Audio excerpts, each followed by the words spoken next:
That'd be fun if we had that luxury. But talk about the process. We had Sam on in the Super Bowl from Radio Row in Phoenix. Just the whole process. I mean, it's Super Bowl Las Vegas. I understand construction will be done in 2030, so we're going to have that problem, come next year. But what goes into planning, putting something as big as Well, can literally I, the oh, biggest I show? actually, I'm actually very curious. Just while you're on that thing, when does it start? What point does the committee come together for the very first meeting? How long ago, for people that don't understand what goes into creating an event of that kind of magnitude? Boy, you ask such a simple question, Yeah, and there should be such a simple answer. But Las Vegas is the most amazing place on earth, right? yeah, I mean, you guys know that from the work you've done here and covered UFC, and so from many points of view, Las Vegas doesn't really need to do a lot to prepare for something like the Super Bowl because it has experience that most other destinations in the world don't have with putting on big events. yeah, But the Super Bowl is perhaps the most special of events, and so I think what for most Super Bowls, once they're awarded to a community or a city, there's 3 or 4 years of planning that goes into it, yeah. and host committees are established, and the NFL team or the host team gets integrated in with the community and working with the NFL here in Las Vegas because there was a condensed timeline. We really didn't have the same runway that other cities have had. So the luxury part of it would have been to have 3 or 4 years of planning. Yeah. But the beauty of it is that Las Vegas is such a machine that puts on big events that the network of community leaders, and whether it's the LVCVA or Clark County itself, the Raiders, the stadium, the casino resort partners, there's a lot of motion already in place, and look, the Golden Knights, look what they've done. Yeah. I mean, it goes without saying, going back to when they started and how they have become the region's team, if you will, what the stadium has done to take Las Vegas from the entertainment capital of the world to now we're on the precipice of becoming the big event capital of the world. Yeah. What the UFC has done, F1, I mean, the list goes on and on. And so Yeah. the Super Bowl comes at just the perfect time where we're not looking back. Would it have been nice to have more time to lead up? Maybe, but we're churning now. When the Knights first got established, and the rumors of the A's and even the Raiders, and so many people were against it. They're like, why, and I'm like, why wouldn't it? When fans like to travel, they will always pick like one city, one team. Well, who wouldn't want to come to Las Vegas to see their favorite team play the Knights, play if it the A's come, Yeah. play the Raiders, whatever. So to me, it's an actual no-brainer, to the point where, and I know this, I was going to say never happened. Don't ever say never. How about having the Super Bowl in Las Vegas every year? Well, I would yeah. be okay. So there's so much to say about that. I had the good fortune of the first 20 plus years of my career working for the NFL, okay, in operations and administration. And then the last 10 years I was in Jacksonville as a general manager for the stadium there. I'm going to keep But- the Jacksonville but- comments to myself. Okay.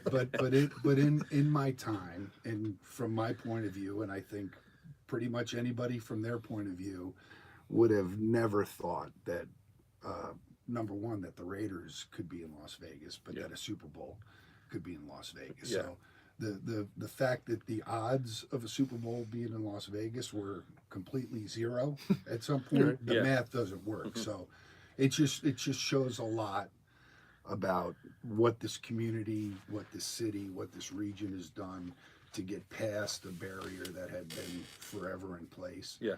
And how sports leagues like the NFL, the NHL, and others have embraced the notion of this as a destination. We think that there's two really not necessarily data-driven sort of metrics to look at, but just something that you'll know it when you see it. Yeah. Is after the Super Bowl, when the people of Las Vegas, and that includes Henderson, Summerlin, downtown, of course, the Strip in the heart of the entertainment mecca that is Las Vegas. But when the greater community says, yeah, that's right, that's how Las Vegas does the Super Bowl, and everybody feels good about how it was presented. Yeah. And then the NFL and the guests and the stakeholders say, holy smokes, how are we going to do this like this in any other city? And the answer is you can't. You can't. Yeah. And then that spurs the discussion between the NFL and Las Vegas about, okay, what's this rotation going to look like moving forward? Can I ask you, Bill? Is it with the reason I ask? I'm going to ask this question is, there's because it's Vegas, it almost implies it has to be better than everything else. It's sort of the way that we do it here. And I remember when the Golden Knights started up, I can't remember the name of the gent that I was actually speaking to, that when the Golden Knights came through, one of the guys that was part of the management team, he said, look, off the record, our hockey might suck for the first couple of years. That's a fact. That could happen. We're just starting up with the franchise. He says, the show that we put on has to be the best from the start because we're Vegas. Is there an added pressure with it being Vegas, the very first Super Bowl that's ever taken place in Vegas, and because it's Vegas and because of the entertainment side of this city, is there an added pressure to go, right, how can we push this to the very limit to make sure that there's no doubt this is the greatest Super Bowl that's ever taken place from a logistics point of view, from a show point of view? Is there real added pressure, or is it just the pressure's always the same when you're doing something of this magnitude? No, I think it does add to the pressure, but and you can't take anything for granted ever.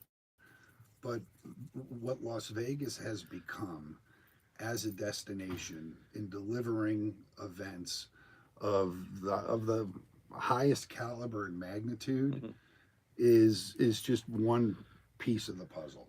When you look at what the NFL has created with the Super Bowl, wherever they go, and the two come together, some of it will be organic in terms of the overall event. And look, Las Vegas already as a destination for the Super Bowl, even when the game's not here, is by many metrics the biggest weekend for Las Vegas as a destination. Yeah. And so people are already coming here. And then when you bring the NFL and Las Vegas together, again, the opportunity is really tremendous, but it does require a lot of intricate strategic planning. And as I said before, the stakeholders that are part of it are doing the hard work. So I told Dana White not too long ago how much I'm at the Super Bowl this year, how much I'm looking forward to it, because in years past, like when the Super Bowl was in Jacksonville, I did Radio Row all week.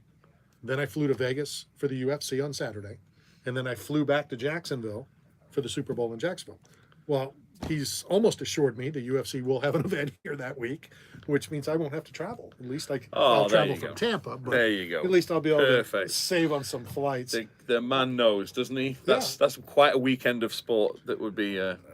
Well, and it's always like you said, if you don't go to the Super Bowl, and let's be honest, most people don't, and they can't, they come to Vegas, to watch it in the casinos. And that's going to be great. I'm going to love that. I think the amount of fans that will come that obviously haven't got a ticket, that I think this city will be like buzzing more than it's ever done. I think is there a specific challenge? You said like you've got Vegas, you've got the infrastructure of the hotels, the travel. We know the ins and outs of that kind of thing. So it is a lot maybe. I hate to say easier, but we're just used to big events. But is there a specific challenge that you found, as part of this kind of committee that you go, this is something that we're really going to have to focus on? You know what I mean? Does that make sense? Yeah, I think a lot of the challenge is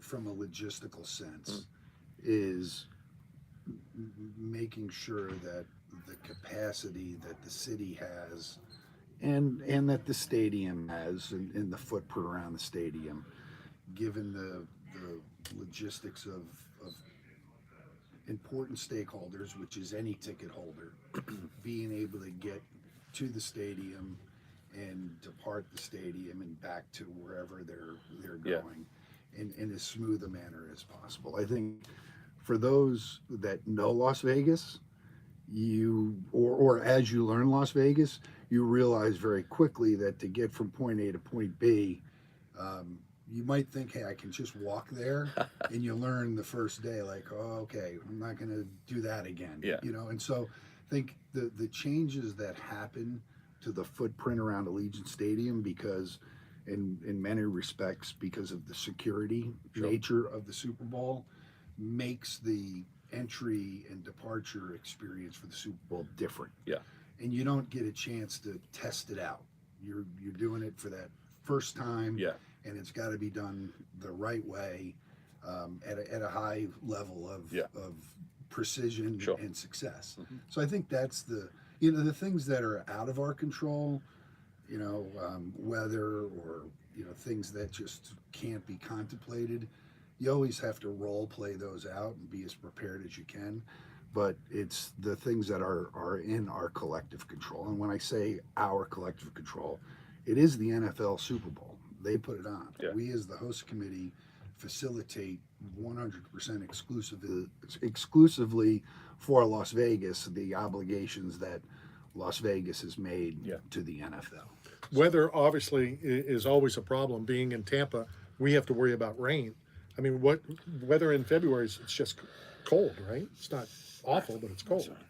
You're not going to get me to project the weather. Well, of course not. I mean, look, it's fine. Well, but I think that the point is, when we came back from Arizona Monday after the Super Bowl, we had a lot of winds, a little snow, a lot of nasty. Okay. All right. And I remember us saying, "Oh, well, we're glad this wasn't a year from now on Sunday." It's typical in Tampa. It's like Saturday it rains, and then the Super Bowl on Sunday. No, the weather will be fine. So I can't wait. Looking forward to it. I've traveled the world covering events, and to me, Super Bowl week and Radio Row is the greatest time of all time. Yeah. It's like nothing you've ever experienced.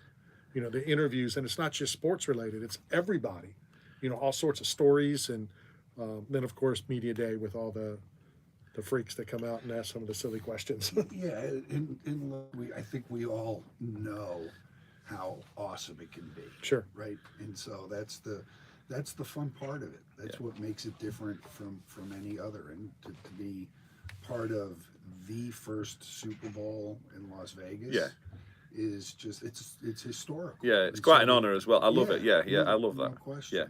Yeah. It's always the first. Yeah, it is. Well, I appreciate your time. That's it. That's it. Anything else you want to talk about? What'd you bring? You brought a whole bunch of. He was just brought some stuff to talk about. Yeah, he was just about to ask for tickets. No. So. Honestly, I've been. I don't want this to sound crazy. I've been to Super Bowls. Right. And unless this is just me. It's the week of. Yeah. It's the week of Super Bowl that is like nothing anybody has ever experienced. Yeah. The game, to me, unless you're invested in that team, is just another game. Yeah.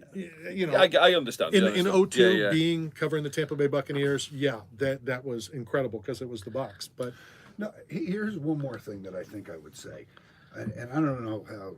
So being relatively new to Las Vegas and always having had sort of sense of what it is as a destination, now having lived here and been here, there's so much more to Las Vegas than what is common. And it's almost like a well-kept secret. You venture 2 miles off the strip and you see the most fabulous geography in the world. I say this to a lot of people. When I moved here about 7 years ago, and people said to me, I came here, we had a show on the strip, and people said to me, "Do you live in a hotel?" That was people's perception, that I was actually living inside. And I was like, no, because there's I'm not Wayne Newton. But he said there's a city, there's a town, and when people say, and you always get some people, and it always kind of annoys me when people say, "What's it like to live in Las Vegas?" And it's always very kind of negative. What's it like? And I was like, stunning, beautiful, one of the most beautiful places in the world. Because 2 minutes from my house, you have the Red Rock. Then you know, Lake Las Vegas. You know, you're literally surrounded by paradise. Mount Charleston. I'm like, there's one street that we all earn a living off, essentially. Right. But I was just saying before you came on about the Knights and what it did to the community, and it really emphasized how great the community is in this city. And I think, you know, a Super Bowl will just kind of like, that's just all going to bring everything together, you know. I'll take it even one step further. I was out here doing some broadcasts, and I met this guy, and he goes, "What are you doing later?" I go, "I don't know why." He goes, "I'm going to go snowboarding." I go, "What are you talking about?" Yeah. We're in Las Vegas. It's 200 degrees out. Absolutely. In what, 45 minutes is Yeah. the mountain, and we went Yeah, it's amazing. skateboarding and surfing. It's a and beautiful city. it's you know. it really, if people wanted to get information or get involved, I'm sure volunteers, all that kind of stuff. Is that still possible? Or Absolutely. LV Super Bowl HC.com, Las Vegas Super Bowl host committee.com. Yeah, that's another thing about Las Vegas. The response to our volunteer Yeah. program. We need 7,000 volunteers. We've already had 10,000 Yeah. that have registered. Yeah. And so it just goes to show that there's so much more to this community than what is perceived to be, Yeah. you know, Yeah, casinos and a strip. 100%. there you have it. I agree. All right, I'd love to get you back on. Like to get Sam back on. You know, we've got what, 6 months?